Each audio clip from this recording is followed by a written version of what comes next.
Welcome back. As we descend into level 4, the weight of existence grows heavier. Here, the questions are darker, the truths colder, and the realizations more unsettling. What have we done to the world around us? What lies beyond the veil of death? Are we all just watching time slip away, one breath closer to the inevitable? And when no one's looking, does reality itself start to break apart? This is where certainty dissolves, and the shadows begin to swallow the light.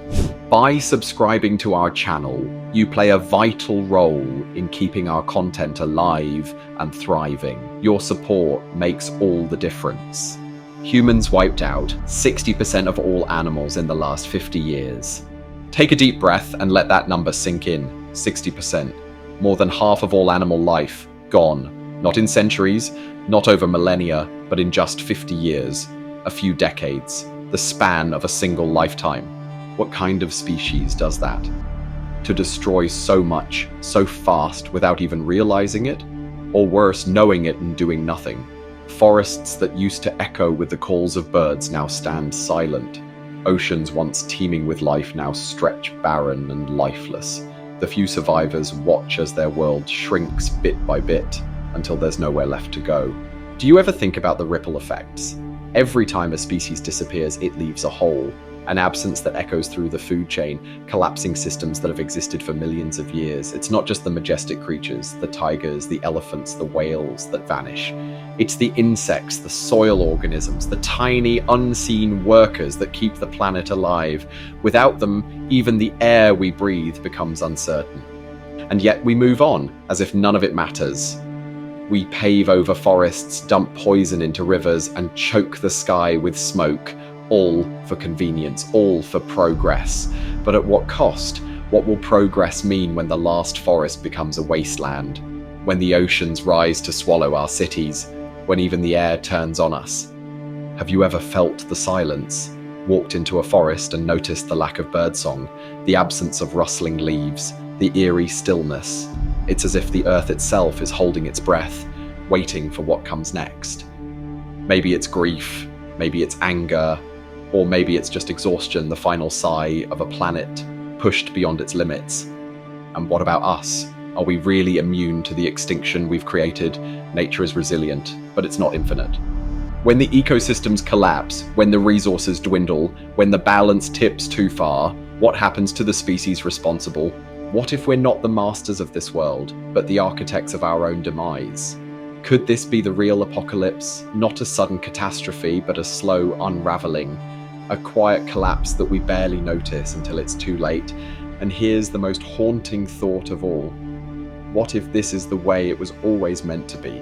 What if humanity's greatest achievement isn't invention or progress, but destruction? What if our purpose was never to thrive, but to take everything down with us? As you sit with that thought, look around. What do you see? The walls of your room, the screen in front of you, the world outside your window. What if all of it is temporary, a fleeting illusion on a planet that's already moving on without us? Because the truth is, extinction doesn't stop. The Earth will heal long after we're gone. And when the last human breathes their final gasp, the world might finally exhale. But what will it remember about us? Will it mourn, or will it simply forget? What's after death? What happens when we die? The question lingers at the edge of every human mind, a mystery we're drawn to and terrified by. Some claim to know the answer, stories of tunnels of light, visions of loved ones, or the eerie sensation of floating above their own lifeless body. But are these glimpses of something beyond, or just the brain's desperate attempt to cope with its own end? For centuries, cultures and religions have tried to make sense of death, heaven and hell, reincarnation, the great cosmic void. But what if they're all wrong? What if what comes after isn't something we've ever imagined? Could it be that death is merely a door to a different dimension? A place our living minds can't even comprehend? Or perhaps a cycle, one we've been trapped in before and will repeat endlessly? And then there's the most unsettling possibility of all, nothing. Imagine it. No thoughts, no dreams, no memories, just silence, total and permanent. Could you even fathom the absence of your own existence? Or does the mere thought of such emptiness send shivers down your spine? But what if death isn't an end, but a transformation? A shift from one state of being to another. Some scientists speculate that our energy, the essence of what makes us alive, doesn't simply disappear. It changes, moves, perhaps even persists.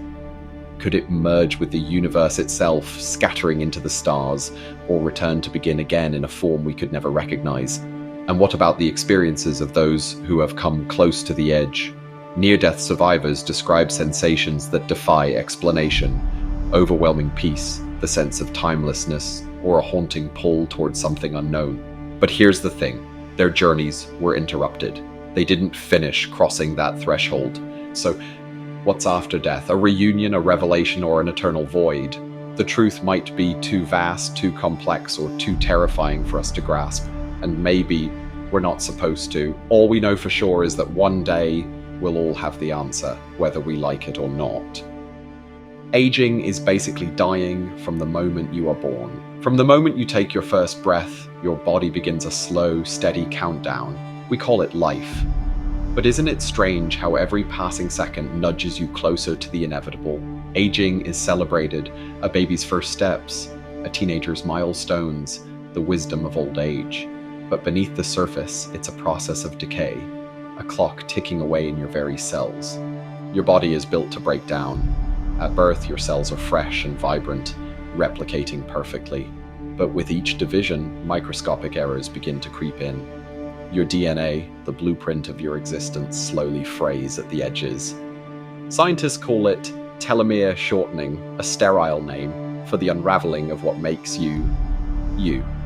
Think about it. Every wrinkle, every ache, every gray hair is a reminder that your body is deteriorating. Your organs, once so efficient, begin to falter. Your heart beats slower. Your lungs struggle for air. Your brain loses memories it once cherished. Even your bones, the very framework of your being, grow brittle. But here's the twist.